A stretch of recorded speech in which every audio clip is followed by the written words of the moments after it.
Hello everyone, it is Christine here and I'm going to be showing you how you can make some beautiful Christmas decorations, or in fact decorations for any time of year, either using some old quilt or using some felt or some old blanket and some fabric. So a few opportunities, and they don't have to be dog shaped, but they do make a lovely gift for a pet family that you know. I'm making this one as a gift for a lovely lady called Fleur who has a Labrador called George, and I'll also make one with you probably for Travis, I think, but I do have some other pets to make for also. But you could do them in cat shapes. You can get different dog shapes. I will share this shape with you, which I based on this one, but then just tweaked it a bit. This was originally a cut out piece of quilt, vintage quilt in the shape of a dog that I've had sort of waiting to do something with, and I had this idea to turn them into little personalized decorations. But you could equally do a Christmas tree, and you can find lots of outlines on the internet that you can download for free, but I will share this one in my community tab and also in our Stitchy Friends, Slow Stitching Friends Facebook group, which I'll include a link to both under this video. Remind me if for some reason I forget. So what I am going to do is show you, if you don't have a pre-made piece of quilt, what you need to do in terms of getting your blanket or felt and your fabric together. First of all, before I join the two of them together, I'm actually going to just trace around the outline, and I'll put aside my little ear outline. I'm going to trace around the outline of the dog on the fabric, and I'm going to sit a bit of card underneath it when I do it because that will make it easier. And I think I'll trace around on the back side. It doesn't really matter which way the dog faces. For some reason I just want the dog facing the other way, so I'm going to turn it over and trace this side. I'm using my red friction marker just because that was the first one that I picked up, red. And in fact I've just had a thought. Suppose that will work okay. What I'll probably then do is, first of all, I'll have to cut out my fabric first and then cut around the fabric on the wool blanket. I think that will work okay actually. I was thinking I'd do it together, but because I've done my tracing on the underside, just because I think it would be harder to see on the other side, I'll just have to do the two-step process. So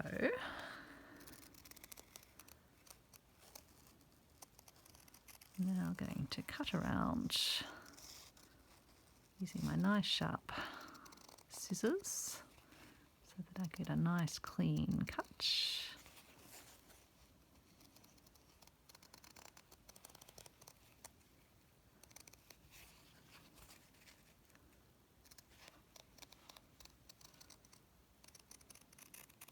You can use, obviously it's easier when it's on a lighter fabric because you will be able to see it even more easily, but still doable here.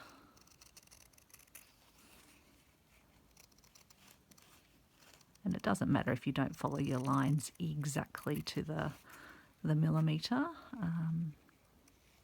You can even tweak it if you like. I think I made my tail slightly longer there than even the design. So I hope you're having a lovely day, lovely evening. I'm filming this probably a bit before I'll load it up. Depends, I guess. But I'm wanting to gift away the other little doggy that I've made already this weekend, so I thought I'd better make the video while I've still got that to show you. Because I know lots of people, when they're watching a video, they want to kind of see what it's going to look like before they watch through a whole video and decide if they're going to do the make. So I still want to keep this fabric because I will still need a little earpiece. So I will work out where I want to cut that from. I can even sort of fussy cut it a bit more to line it up. So I'll just take a little cut around it a bit more and then trim it out. So in this case I haven't even drawn around it. I'm just going to trim around the shape that I've got. Again, I could probably freehand it with the scissors, but it'd have a bit of a shape to work to. Okay, we'll put our fabric over there. And the fabrics I got were from a secondhand bundle of Moda Christmas Presents fabrics by April Cornell. I'm not sure what year they would have been. There's lots of, yeah, really lovely. They kind of reminded me of some of the French general colours. So quite sort of subdued, even some blacks and other things in there. So let me keep my little ear. And then I'm going to need some of this blanket. So this is a blanket sample that I got from Waverley Mills in Tasmania, where they still make beautiful blankets. And I might, so I'm just going to put so I know where I want to cut. Little cut in there and little cut here. And so, yeah, you could use a wool felt, or even one of those crafty felts would be okay. It's just nice if it feels a bit luscious. But an old blanket is super, super for this.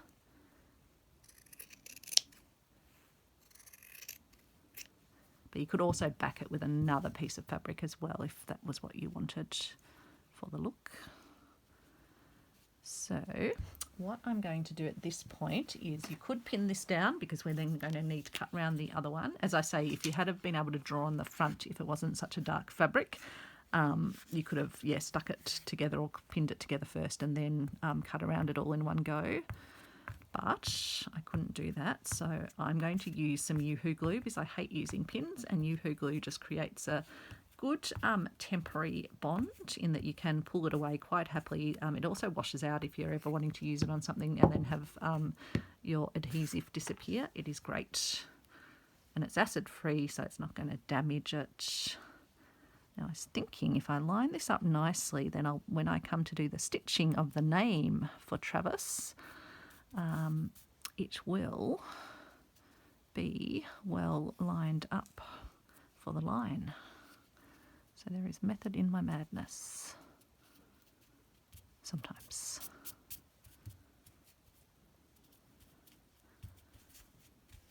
Okay.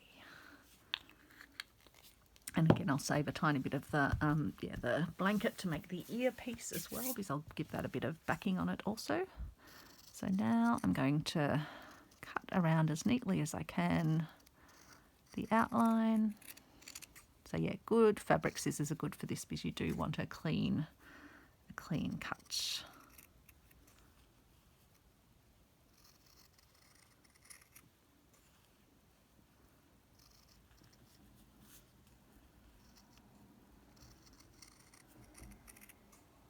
blanket is beautiful. I'm determined to use the things I have, so I could have happily kept all these blanket pieces and just enjoyed looking at them, but I'm like, no, this craft will definitely benefit from it, so I'm going to cut into it. But I will save the little pieces. They will be nice to add to other things. And I will probably do some patchworky style blankets as well, because these are just such beautiful. I think these are merino wool. They're so soft.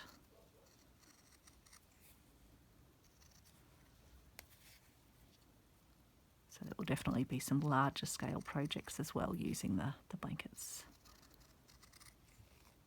Just bubbling forth with ideas at the moment. It's hard to fit them all in. And over the next few nights I'm going to be making a few lovely gifts to give to folks who I'm going to be seeing at a workshop. So yes, I'm going to get busy.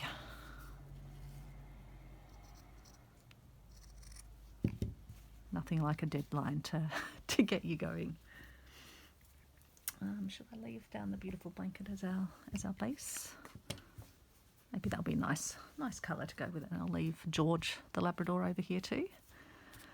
So we've now got that cut out. Oh, and I did say I needed to cut out the ear piece, which I've probably promptly lost. What did I do with my ear? My ear? I'm being like losing ears. Have I made it fall on? Oh, there it is. There's my ear hiding under the blanket. And have I just managed to lose the ear a second time, honestly, Christine? There we go. My goodness. Now I'm just going to move you up. I'm worried you're a tiny bit too close. I'm just going to bring you up a smidgeroo. And get my extra bit of blanket. And I will just again use my glue just to help me in the meantime so it doesn't get separated. It's enough to just keep track of this ear, let alone if I had 2 earpieces to keep track of.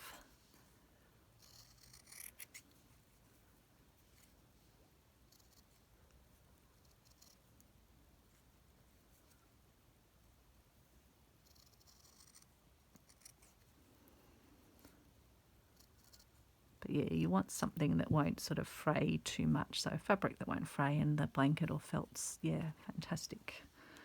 In fact, I think for this one, I might actually, yeah, reverse it so the ears an alternating colour. I think that would be cute actually. So I probably didn't need to actually put the fabric backing on it. Right, so now we've done that.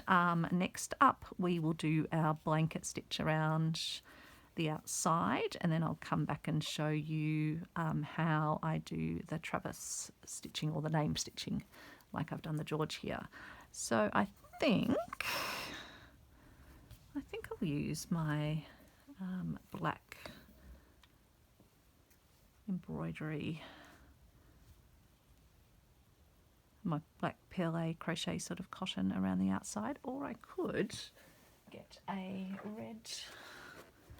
Do I want a red or a green? The green's rather nice too, actually. How would this green go with that green and with the blanket green? I think that will look brighten it up a bit. Yeah, I think that would be good. Let's do that. Because I've got a sense of the black Labrador, which Travis is here, so I think that will work okay.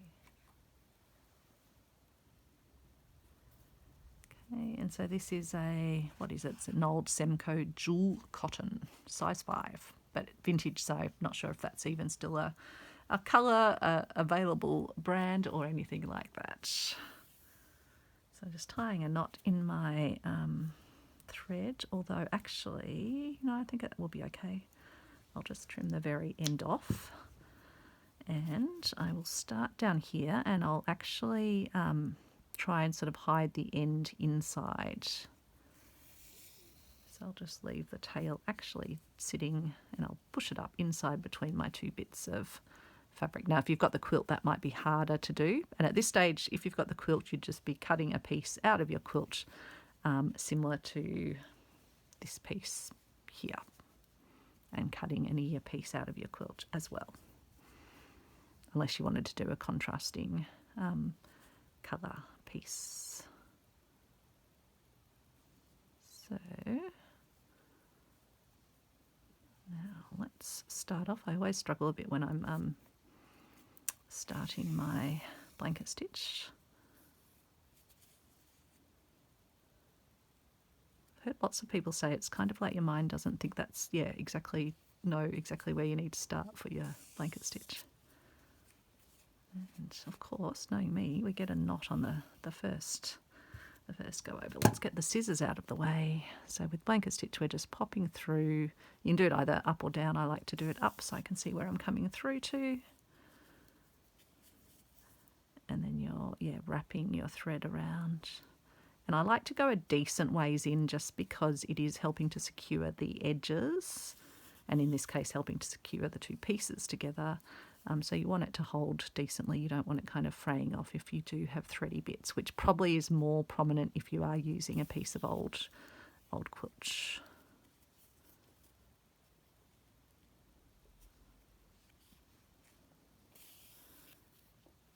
Now I'm going to be showing you a method for how you can stitch into this without stitching through to the other side, because that's what you'll need to do when you're using a quilt piece. Obviously, if you're using 2 separate pieces of fabric like I am here, you could stitch the name on first before stitching the pieces together, in which case you'd probably cut out your pieces first, sort of make sure they're, what have I done there? I haven't looped it. But yeah, I'll just show you this method because it will work for both, for those that have a pre-joined quilted piece, or for those working with wool and fabric, or felt and fabric. I feel like I'm yabbering away. yabbering away. But yeah, the blanket stitch is a really lovely edging stitch and great for securing.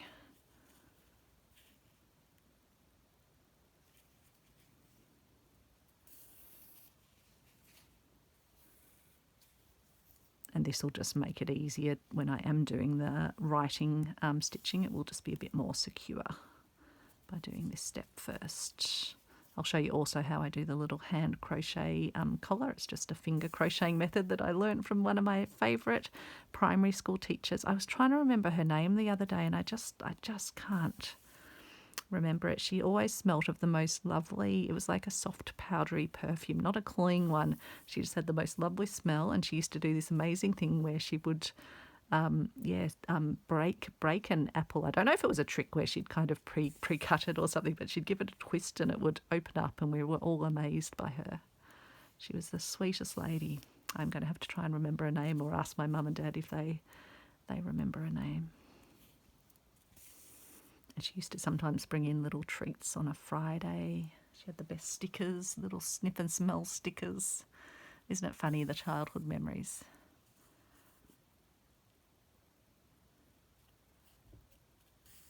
She was definitely my all-time favourite primary school teacher.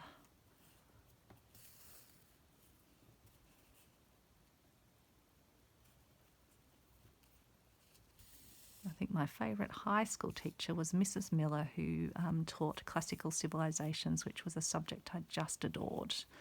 I loved learning about all the ancient Roman, Egyptian, Greek art and plays and literature. And yeah, Mrs. Miller just brought it to life in an incredible way.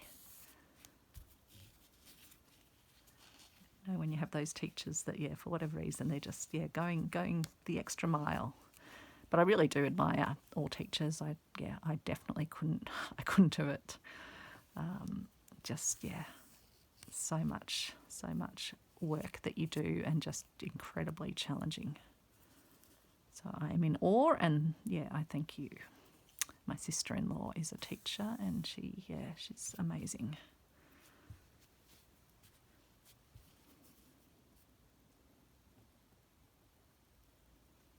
And others that are teachers' aides as well. Amazing work that you do. So important.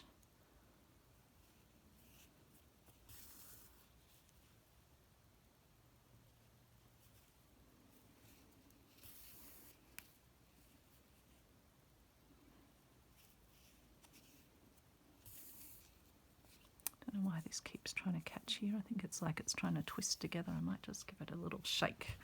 See if I can stop it doing that. So it's just worth checking periodically how it's looking on both sides, but generally the blanket stitch will work pretty evenly.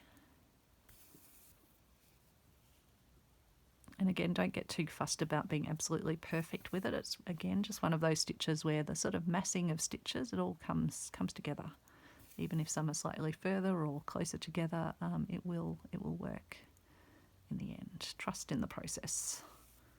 At the corners, you'll just need to take a bit of extra care, because it will just try and probably fray a little bit more where it's a bit pointy and a bit more fragile. Why is this catching? I just don't know why.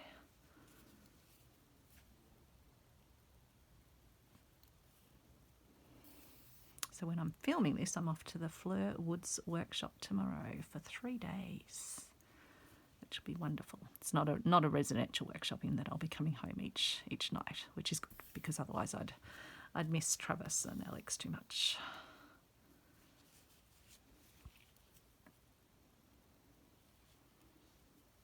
Such a treat. I've got taken the Friday off from work, and I'll be going to a workshop rather than work. A workshop to just stitch and experiment, and I think we're painting and then stitching into it. What fun. And I think it is really going to extend my practice, because I'm not a confident sort of drawer or probably painter really. I mean, I can paint things with my Inktense to colour them up, but I'm not really a artistic-y painter. But I just know with Fleur, she makes everything seem doable and fun and welcoming and comfortable.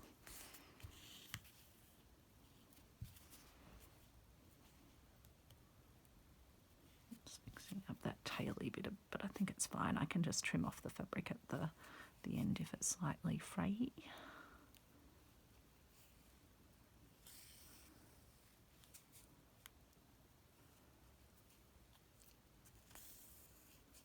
So hopefully this will just be like an hour craft that you can do.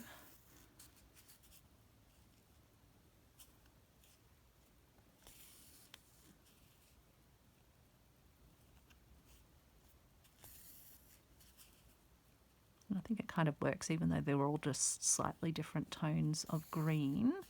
I think having this lighter green, yeah, it does give it a bit of nice lift,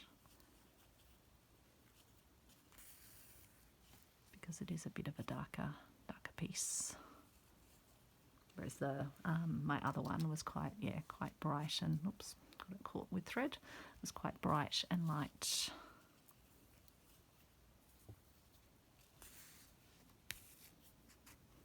trying to knot. I just don't know what this thread's doing. Stitching fine yesterday.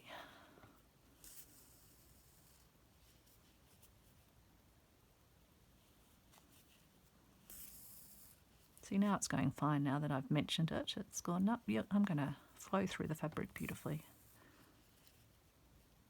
I'm going to prove you wrong, Christine. I'm a beautiful thread.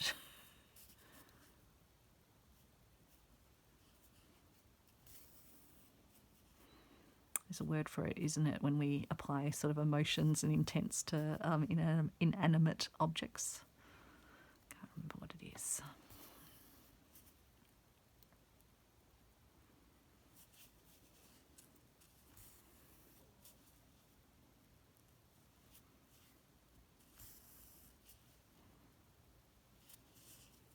So yeah, these would make really lovely little gifts for someone,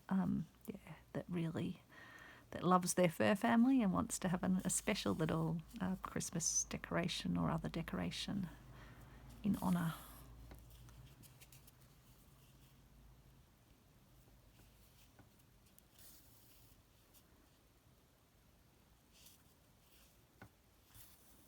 Travis was so funny last year. I'd wrapped up some presents for him under the tree, but even though I had, like in previous years, I put treats in there so that he kind of knows to open the wrapping paper when we get to Christmas. But I didn't do treats this time. But yeah, he proceeded to one day when I was busy in the kitchen, go and sneak and get his present and take it outside so very quietly and open it on the lawn.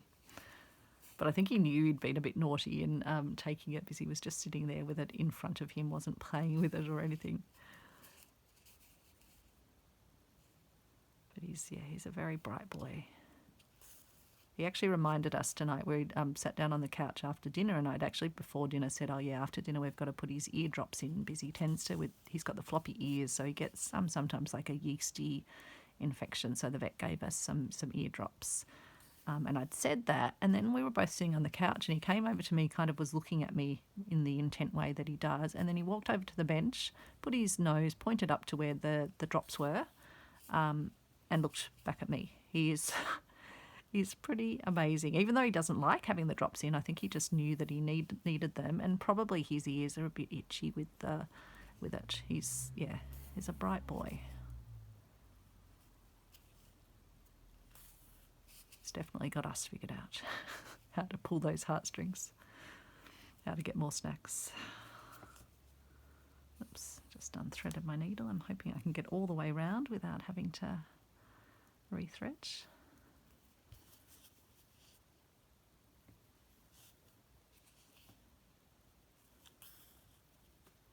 Now I've got the end too far through.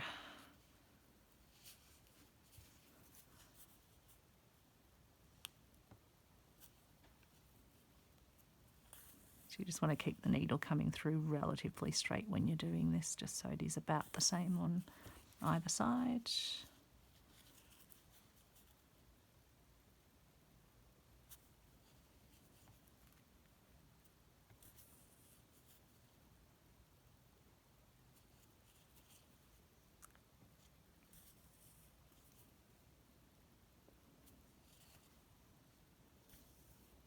If you did have to rethread, you could just secrete the end in your in your fabric in the similar way that I did it when I started. So just tie it off and sort of secrete that in and start it off.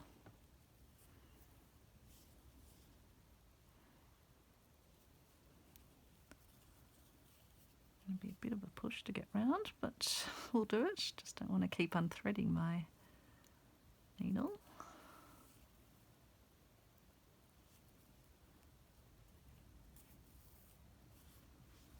Just got to get up here, don't I?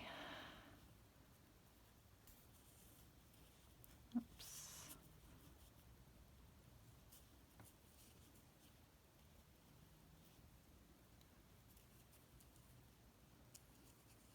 Had the funniest weather. It's been hot, and now like it got up to I think 29 the other day, and then I heard on the radio today they were forecasting snow, but then in some areas like high fire risks. So it's the strangest climate, but it's going to cool down the next few days, down to lows I think, and possibly frosts.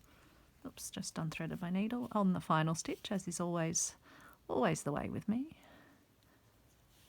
Just when you think we're almost there, literally on the last stitch, I just need to be able to, I'm going to hold this end, I just need to get one more loop over the needle, get it through, and then tie it off. I'll just take it through the stitch along to join the two, and then I'll do a little knotty knot. And ideally I'd want to secrete the end into the puppy. Won't hurt him, I promise. I'm just going to pass it so it's sort of up in between the layers. I can then pop it out up here, and then I'll pull it a little bit tighter so it will pop back and just sit between the two layers like that. So next up, let's do our stitching. Do I want to use this, or do I want to use my red, or do I have another red I want to use? Maybe a slightly finer one. Might use this one, I think. Again, another vintage find. Yeah, I think that'll be nice. Bit of red and green, keep it festive. You wouldn't have to make this as a Christmassy one. I just thought it's the perfect time to do a bit of Christmas crafting, and it's nice to have some pretty things to hang on the tree. So in fact with this I'm going to do my method of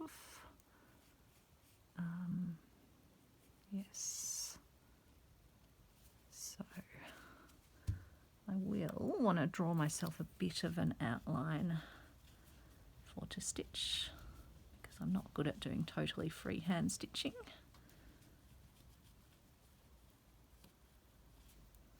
So do I need to use, have I got another, I might use that. See if the black will show a bit better. I just need enough that I can sort of follow. Can be a bit tricky at times. I could always put it on like a solvy or something, but I think we'll be able to give it a go.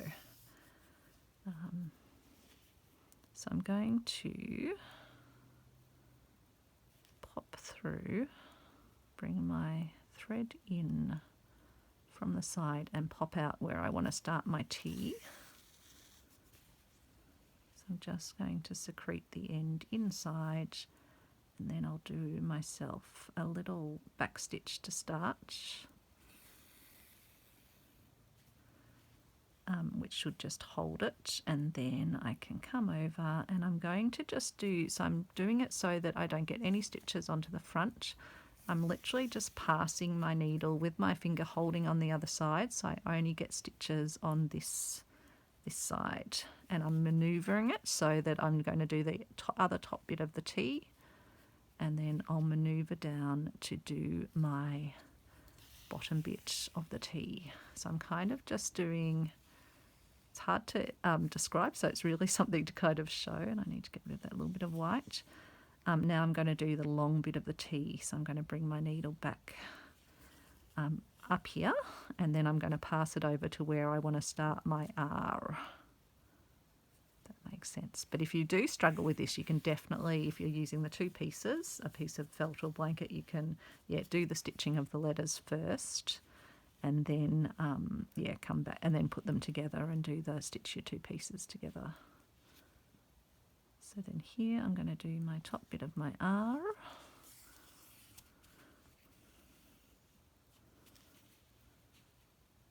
Down to my bottom bit of my R. Again, periodically check you haven't gone through, but if you've got your finger there, I think you'd be able to feel if you did happen to go through, and I missed a little bit of my R, so I'll just come back here and pop out again and just finish this bit off. So that's the bottom of my R, and then I just want to join these 2 bits together, and then I do need to write my next letter. And sometimes it's good to do this as you go, the letters, because that way you can kind of work out the spacing. Sometimes a letter might take you a bit more space than you actually thought. So the A will be something like that. So I'll finish that little stitch there and then come over and do my A over here. Do a stitch down for the A. And I might do a stitch part way around my A. So it's just kind of thinking how you can, it's a bit, as I say, it's very hard to describe, but I am basically sort of working my way around the letter, putting stitches in place. So now I've done that bit of the A, and if anything ends up not quite looking right, in fact, I've actually done the straight bit on the wrong bit of the A, so what I'm going to do is show you how you undo your stitches. So just going to put the eye of my needle under my stitch and pull it through, which hopefully it will pull through. I think with this one I actually went through my thing. I think I can fix up my A, which I might do because I have actually gone through my thread there, so it is actually going to be harder to untangle. So I'm going to just continue on and show you how to fix up a slightly bodgy A. So we'll go over here because I'm going to actually couch it down to pull it out to be a better shaped A. Hopefully, we shall see. So I'm going to put a couching stitch over to get this to come out and not be on the straight. So I've got 1 stitch on this side of it, and I'm going to just catch the thread, and then I'll come up here and do the rest of my A. That will teach me to try and be stitching upside down like I was when I put the straight edge of the A on the wrong side. And I'm about to stitch upside down again, but I'm not going to make that mistake again.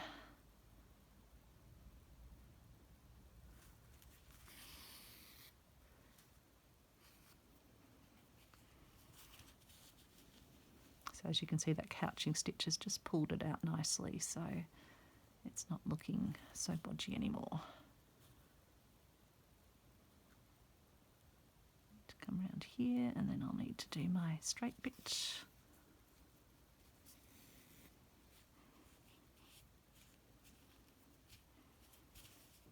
As I say, I think I'd be totally bodgy if I was trying to do it totally freehand. You need to come down here and put a straight bit at the bottom as well.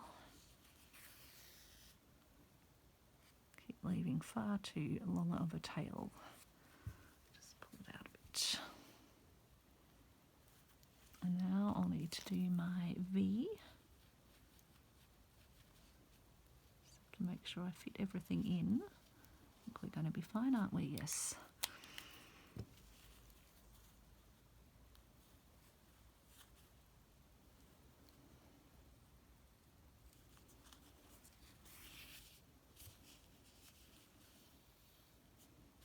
So there's the A, and then we'll come down and do our V.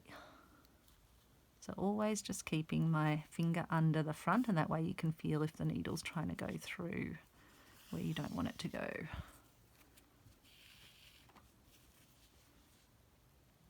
Back down here.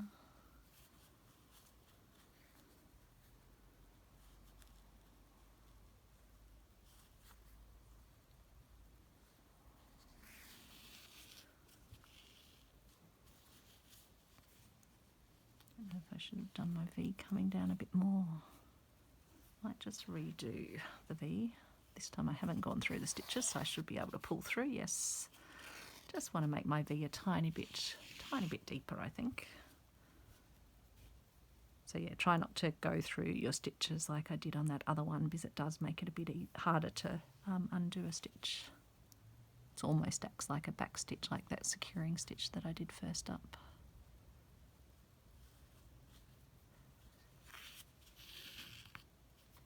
And come back down to this one, and then I'll come over to where I'm going to do my E.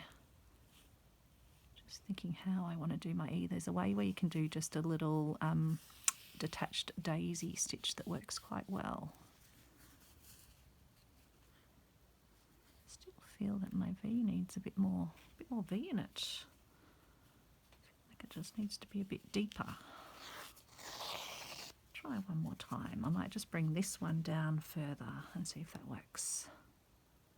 It just looks a bit incomplete. Who would think a V is so hard? So I think I'll come further down and then go over.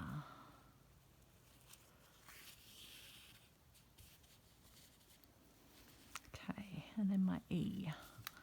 Just need to sometimes even just the process of drawing it myself just helps me to think how I'm going to do it. So I might do the good old lazy daisy. So I'm going to create a loop. To create my E. And then I'm going to couch that end of it down. Well, not couch, but yeah, put the little holding stitch in. Really is kind of couching. So it's going to hold that end in place, and then I can just come around and do my E.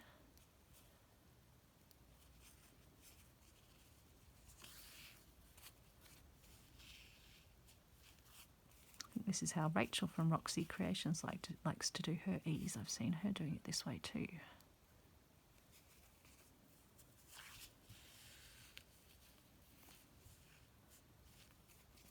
These can be a hard one. They sometimes are hard to do compact. They tend to spread out a bit.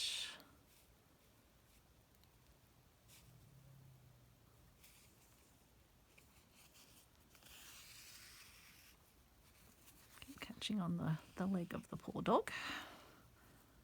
I can probably come down in a single stitch to do this long bit of the R. And then pop up. I'm going to make sure I don't come through the thread in case I do need to unthread anything. And then I'm going to go up and down.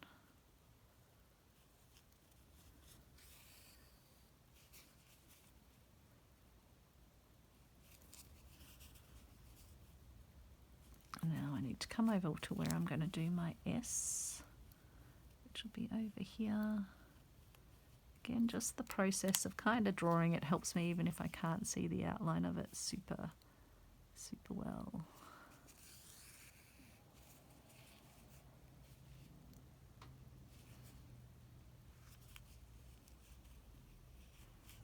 Because you're kind of just having to think about the shape because of the way that you're stitching. So yeah, if you haven't done letters, probably best to stitch your two pieces separately. As in, stitch the letters, and then it doesn't matter. You can be stitching through to the back if the two pieces aren't joined yet. And then you can do the stitching around the outside and join them up.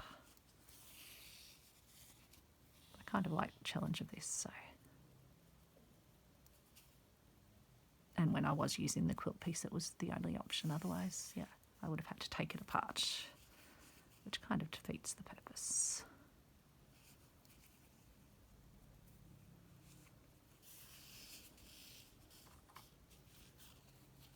Do I need a bit more? I think I need a bit more of the S. So I'm just going to, I had popped it out here, but I'll just pop it back in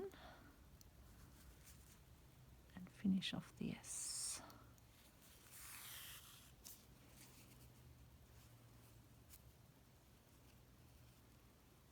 And then actually I probably should do a back stitch before I then, so I'll do my stitch there to finish, and then I'll come back in through one of my other stitches and then pass it up through the fabric, pop it out up here, and then I'll trim it off, and it should stay in place, I think. So there's Travis. I think that's pretty good. Could have gone probably slightly longer on the T, but we can tell that says Travis. I know it's an unusual spelling. That's how Guide Dogs spelled his name. So then we can next up do the little collar and lead. So I do need a decent length, so I'm actually going to get a bit more, because I think I'll actually do the crochet for even the lead bit of it. You can just do the crochet for the collar and then have this. I'll see which looks best. And then I'll use this beautiful green as well.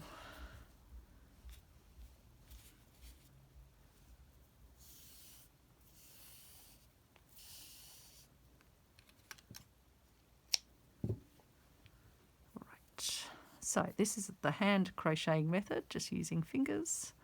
So I'm going to make a loop like that, and then I'm going to take my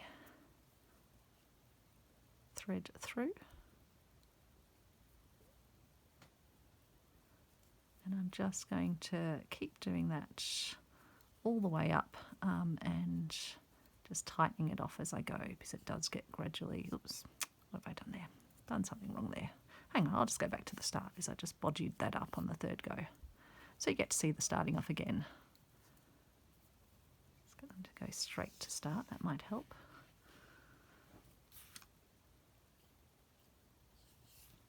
Okay, so making a loop, folding it over on itself, and then pulling to make a little loop, and then passing the threads into that loop, and then just working my way up doing that. But you will have to, as you go, tighten it back onto your finger and then do it again. I'm sure there's a much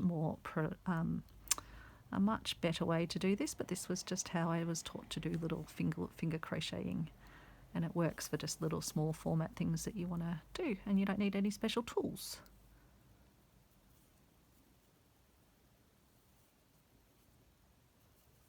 And using the two threads together gives you a really lovely effect.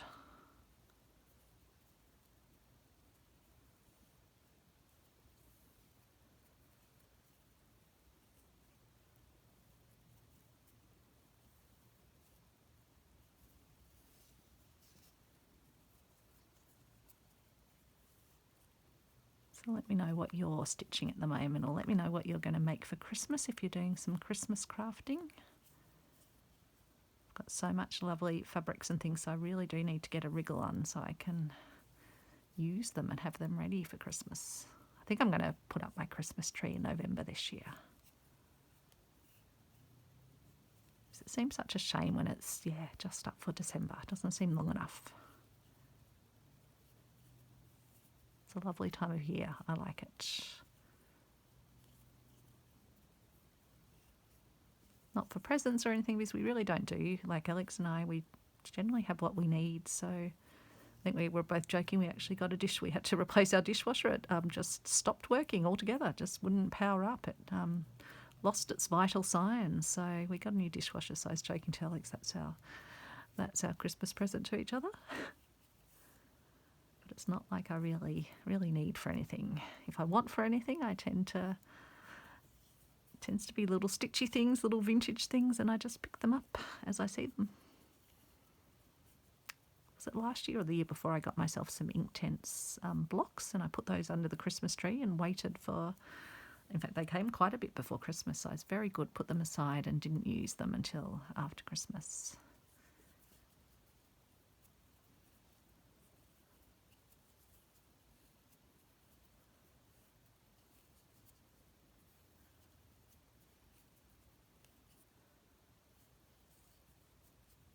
Yes, I think I'll do this for the collar and the lead on this one.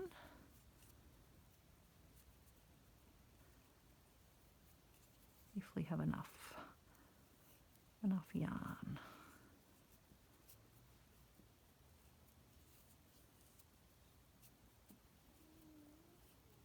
Excuse my belly making odd noises, digesting dinner.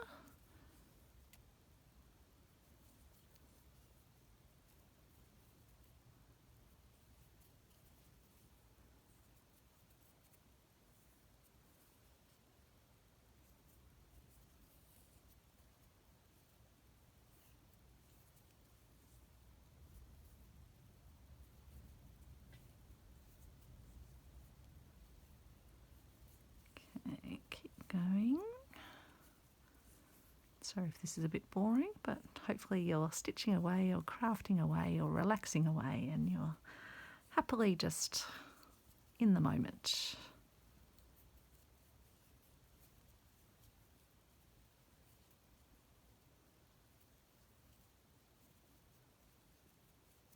Let's check how we're going lengthwise. So we need enough for the collar, and then I'll need enough for I want a bit more length for the hanger. Because on a Christmas tree you want it to fit over a branch and still have enough sort of hanging space. Just try and work as fast as I can.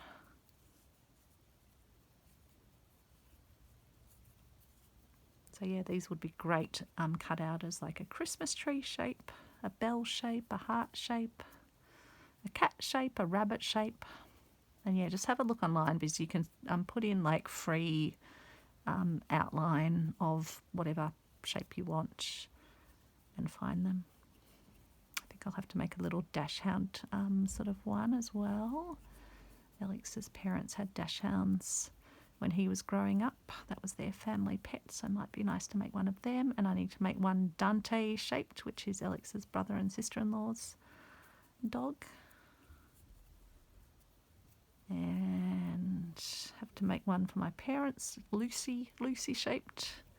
Don't know exactly, well in fact my parents know exactly what sort of different breeds went into Lucy because they got her DNA tested. So there we go, and I can hear Alex and Travis heading up the stairs to head off to bed, which probably means it's getting closer to my bedtime as well. So so that will then come over to be the collar. I'm just going to put the collar on the front, and then that gives me enough length to also make a sweet little hanger as well. So what we need to do is re-grab our needle that we had, or any needle really. Any needle with a big enough eye for this. So I might use this one. And we need to attach it in, so it's good to leave this sort of little length at this end so that you can attach it in to the fabric. So I'm going to come through from the other side. Or am I? No, I might come up where I want my collar to start. Come up here.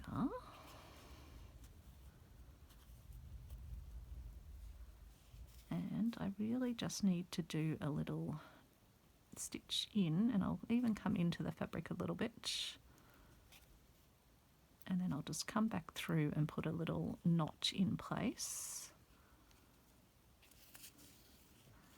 And then I might just tie another. Actually, no, I probably won't. I'll use my needle. I will go back in. I'll rethread it. And then this is probably where I can just secrete the ends in if I can do that carefully. So just passing my needle so it's between the two bits of fabric, pulling this through, cutting it off a bit where it's just sort of a bit crimped up, and then it will just shrink back into there. So then I will bring it over to here, and then I'll need another little bit of thread. In fact, I might use my green because it will blend in then with the outlining. And we just need to attach it on the other side. Like this. So I'm just going to attach that. I don't want it to be sort of super tight around the neck either, so something like that. Just, yeah, try and hide the little knot underneath where the braid is. Put that under there, come back through it, just catch a bit of the blanket, just to hold it nice and securely. Put another stitch or two through. Just want it to hold in place. Put another little stitch in. I think that should be okay. And I'll leave this thread here because then I'm going to create the loop of my hanger. And you just need to check how it's going to hang, but I think that will be fine. And so I'll just bring that over to here. See how I want it to lay. It probably doesn't matter too much, but I don't want it too twisty. So I'll just lay it something like that, I think. Oops, all tied up, all tangled. That work okay? Still seems a bit twisty, hang on. How does it want to lay? Sometimes that's the trick. Sometimes it's not how we want it to lay, it's how the yarn wants to lay or how the fabric wants to lay. Okay, and then I'm going to come through this one, not the tail. And again, just through here.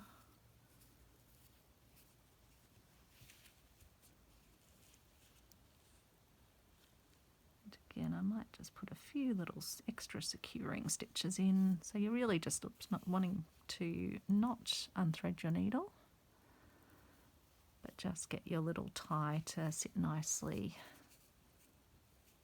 here and be secure. So just putting some stitches through both bits.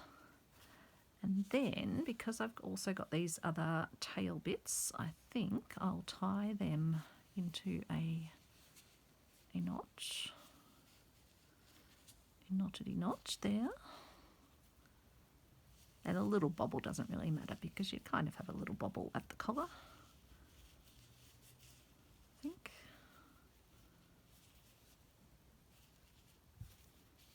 And then I'll secrete all three ends. So now combining my stitching end and the other two ends, I'll trim them to the same length. And we'll get them secreted back into the fabric. Just take them in over here, make sure my needle's not coming through to the front, pass it up a ways up to here.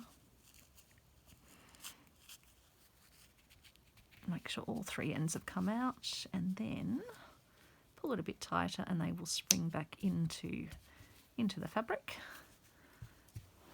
Oh, and I still need to put my ear on, don't I? And I still need to do my blanket stitch around my ear. Well, not my ear, around the dog's ear. In fact, I'll use my other needle. Almost forgot a critical part. Is that long enough? No, I think I'll give myself a bit more length so I'm not making my job extra difficult. And I'm going to do it the other way round, aren't I? Yes.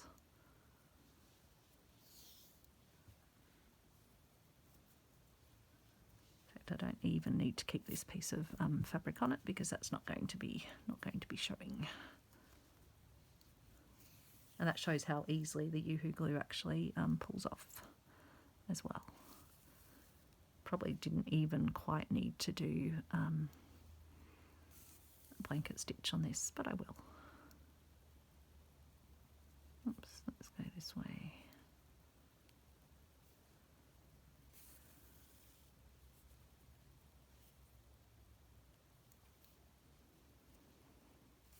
Again, the blanket stitch will just help to hold the edges if they are at all fragile. You'll just want to sort of position it out so your blanket stitch is sitting on the edge. Sometimes it just pulls in a bit.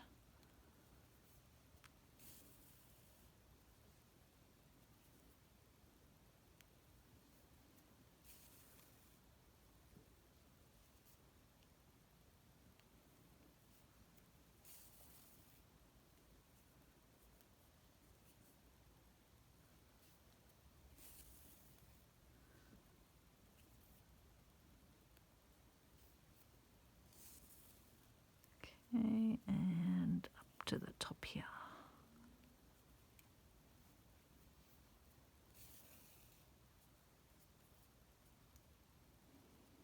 There we go. And then I will just stitch it on. I'll use the same thread to just position it where I want it approximately, I think about there. Put some stitches just into the front so not going through to the back. And I'll just want to anchor anchor it down to the fabric. The ear can still flippy floppy up, in which case, yeah, probably the fabric would have been fine in that you might see a tiny bit of it, but I don't mind that my ear is the blanket on both sides. I think it's a nice contrast to the fabric. And yeah, just enough stitches to stitch down the top, but not going through to the back. And then I'll just do a stitch through to keep it a bit secure, and then I will pass my needle into, make sure it just stays between the layers, yep. And pop it out here, pull it a bit tighter, and it will just spring back into the fabric, and there will be our little dog. So that's going to be super cute to hang on the tree, and someone would just absolutely love to get that. I know I'd be so happy if someone made me a little customised Travis, and I'm so happy that I've made a little customised Travis, and it feels beautiful as well. So I hope you enjoyed that, and hopefully that's given you some inspiration, and this one can now travel off to its new home. They almost look like they were just having a little stiffy moment, which dogs love to have. So thank you for watching, and I will speak to you soon. Bye everyone.